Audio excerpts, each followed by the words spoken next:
Dans ce monde, nous sommes tous à la recherche d'expériences de vie. Le problème, c'est qu'il nous faut de l'argent pour financer ces expériences. Moi, c'est Cédric Froment. Froment comme le blé, l'argent ou comme le spéculateur libre. Je trade et j'investis sur les marchés financiers depuis plus de 15 ans. Dans ce podcast, qui est souvent adapté d'une vidéo de ma chaîne YouTube, vous découvrirez les comportements qui font que les riches sont riches.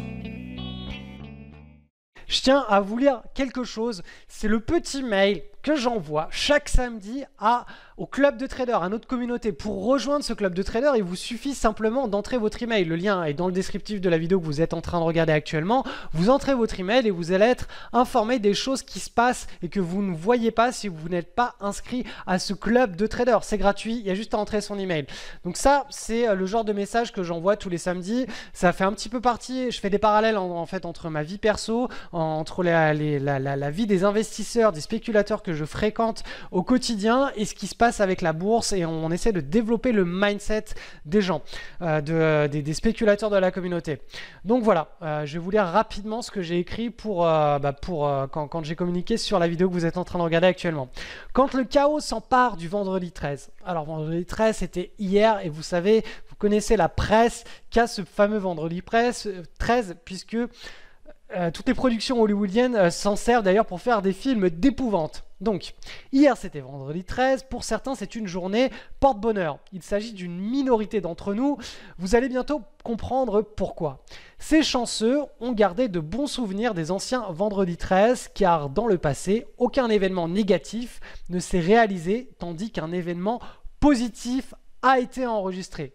Cette distribution des événements, c'est la vie, le chaos, le hasard qui s'en charge. Mais qu'en est-il quand un événement négatif et un événement positif se réalisent dans cette même plage de 24 heures?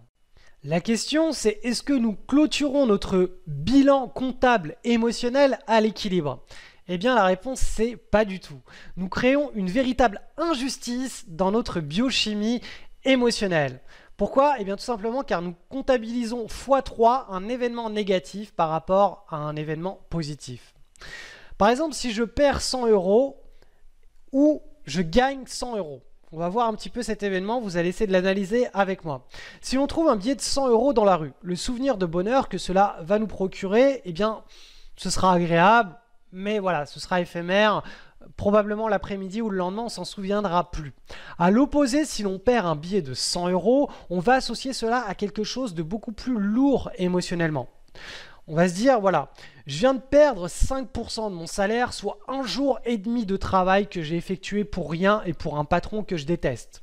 Je viens de perdre l'équivalent du restaurant que je devais offrir à ma chérie ce soir. Bon allez, j'annule. Vous voyez un petit peu le phénomène que ça engendre, la perte de quelque chose que vous avez, la perte d'un acquis par rapport à un cadeau.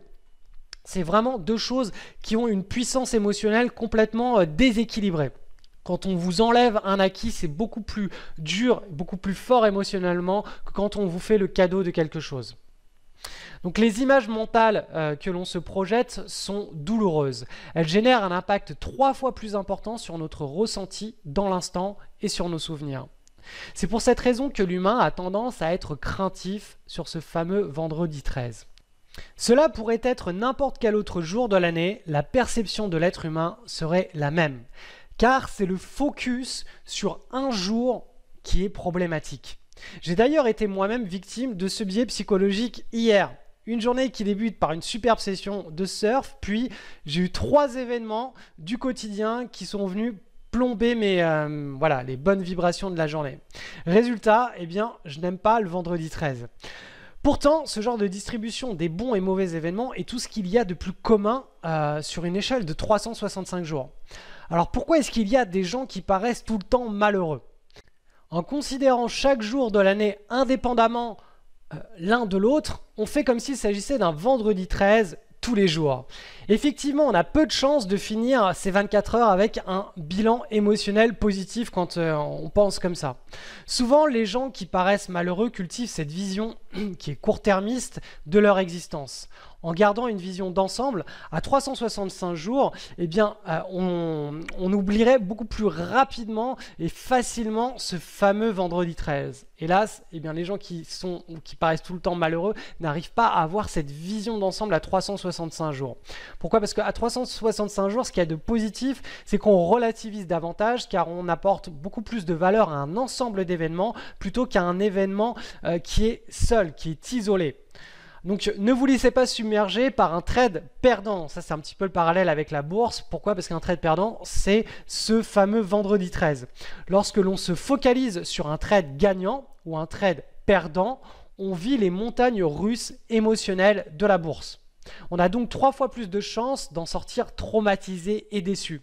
Ce qui différencie un pro d'un amateur en bourse, eh bien, c'est la vision globale de son activité de spéculation. Le pro n'attache que peu d'importance à un trade, à une journée, une semaine ou même à un mois de bourse.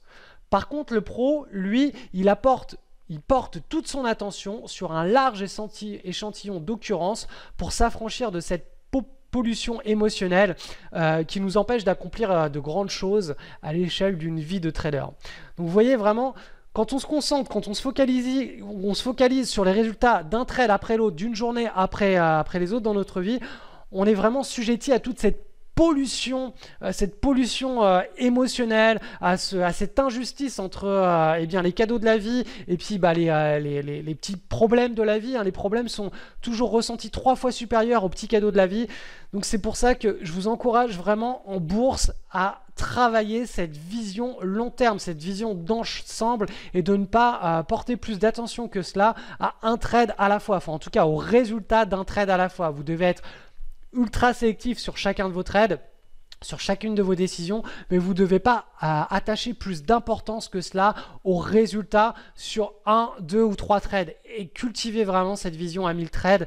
Ça vous évitera de tomber dans le piège du vendredi 13 de la bourse. Dernière info avant de nous quitter, tous les liens dont j'ai parlé dans cette version podcast figurent dans le descriptif.